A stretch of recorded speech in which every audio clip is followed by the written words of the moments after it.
Welcome to PrivacyCast Season 3. In this podcast series, we bring together some of the most brilliant minds in the field of data privacy and cybersecurity to discuss issues that will leave you wondering, what else am I missing? From data breaches to online privacy concerns, we'll explore the latest developments and insights that matter the most to you. Join us for an informative session and thought-provoking session today. My name is Akash Singh, and I'm your host of Privacy Cast. A little bit about myself. I am the founder of Saro and also Saro Academy. I'm a privacy professional for the last 6 years. I'm also part of AIVP's Asia Advisory Board. I'm a privacy consultant most of the time, so looking at implementations of privacy programs, building policies somewhere around the globe. But that's most of the work that I do. So today we are going to be taking a closer look at the impact of India's new data protection legislation, the DPDPB bill, on the aviation industry. Today we have with us none other than Mr. Shashank Jain, the Vice President and Head of Legal Department at Vistara Airlines. And I know you would have flown with Vistara sometime down the line.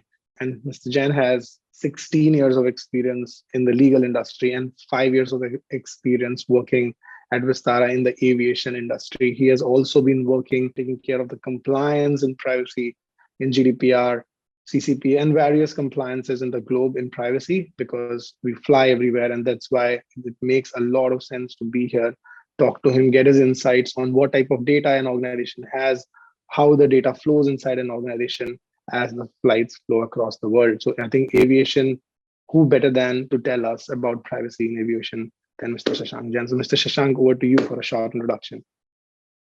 Thank you for having me, Akash. It's my pleasure, and I hope I'm able to live up to your expectations. This is privacy is one areas of work that I deal with, and it's very interesting. I'm a newbie to the privacy field, but it's very exciting, challenging, and a lot of interesting facets to it. So, and thank you, Akash, for inviting me for this session.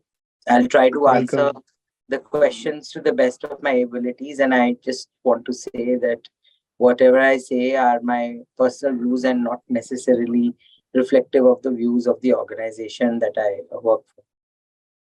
Yeah, and welcome to the podcast, Shashank, and thank you for giving us your precious time to get ahead. So let me start with a basic question. Right? I think all our listeners, I know a lot of our listeners are experts in privacy, right? But even if we start, what are these categories of data that you see? If you kind of try to categorize, saying, hey, it's PII, SPII, name, phone number. So what are these categories that you see in aviation, right? Compared to other industries in aviation, what are these categories that you see?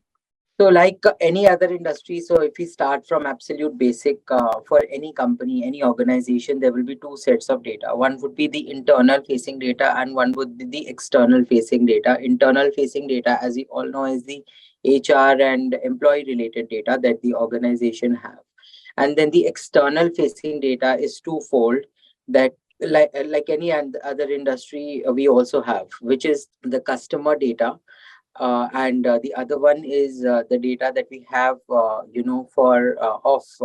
vendors, which we engage with. So that's the broad categorization of data. And then when we come into customer data in our sector, since we are in the air transport sector, it includes data of you all or any person who flies, on the airline, because when you decide to purchase a ticket, there is a lot of data that we require to process that transaction and to provide that particular service. For example, you would send the ticket needs to go to you on an email. There is an SMS which needs to go to you, and the ticket needs to be available at those places. So we will collect that data. We need to know your a passenger's age, because there may be special kind of fares which may be available to certain classes.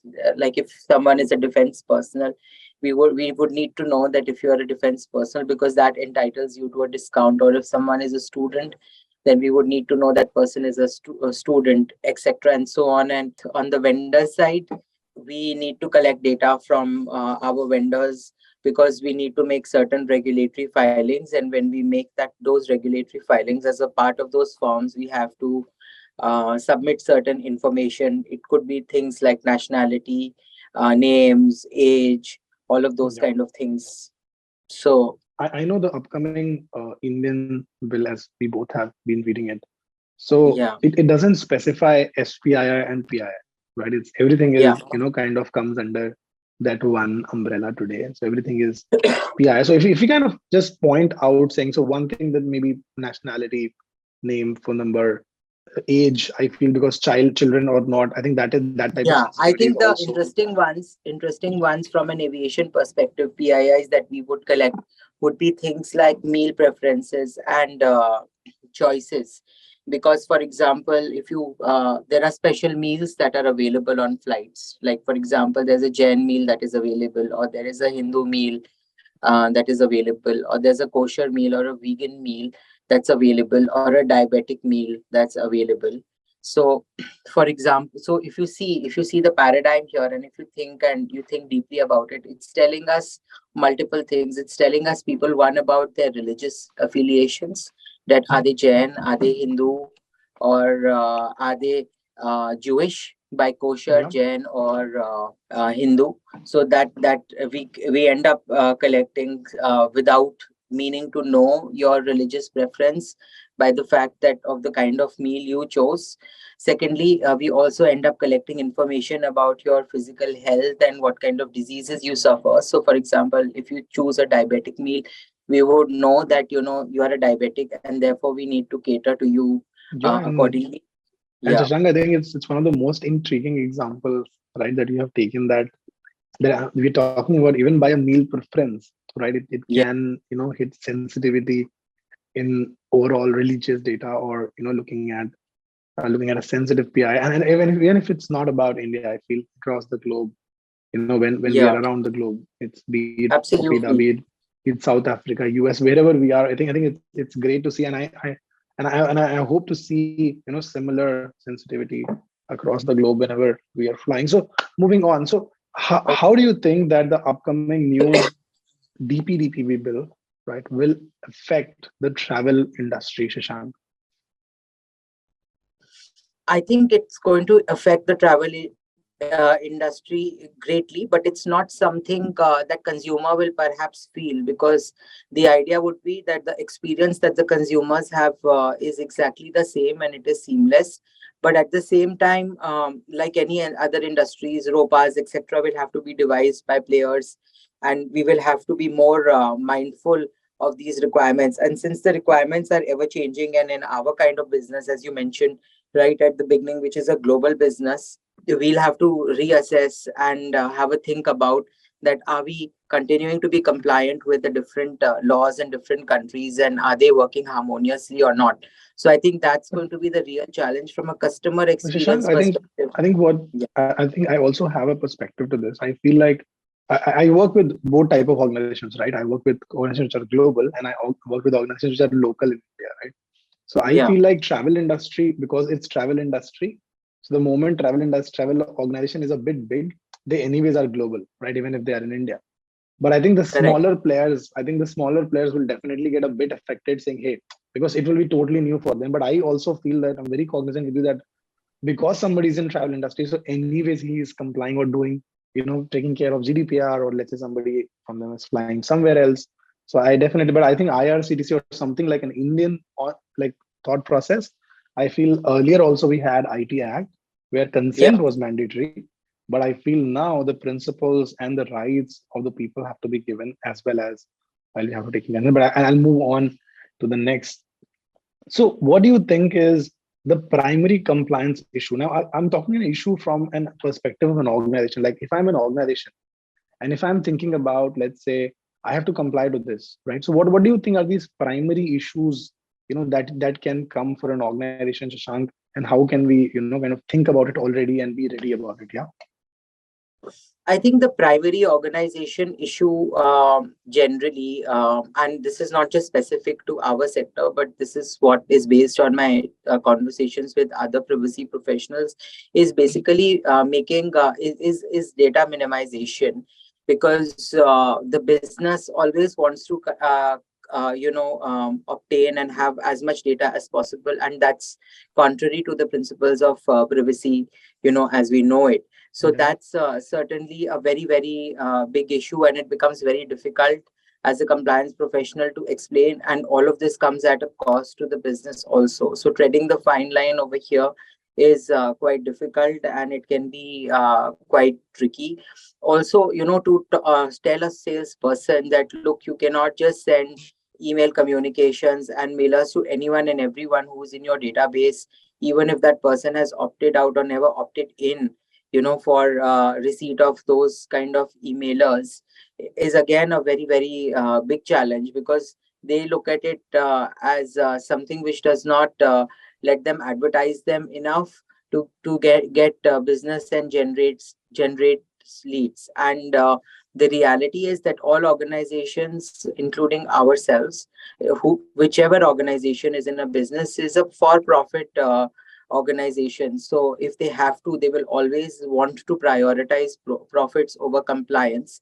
So there is a check and balance and a fine line, which has to be treaded with. This is Right, not Shashank. I strictly, feel, yeah, I also feel like I'm very cognizant with you, and I also keep repeating that because the thing is, any business that we have is for profit, right? So anyhow, any business in the world is for profit. So and data becomes a huge, gives a huge impact, right? Thinking about, hey, when is this customer going to buy again from us? Would he need something more from us? Should we, put a SMS to him? Should we put a so marketing anyways is important because we want that customer to stay or the new customer to come to us. So data is important, but how do we use the data tomorrow? I think that is something that we have to kind of sit back and think.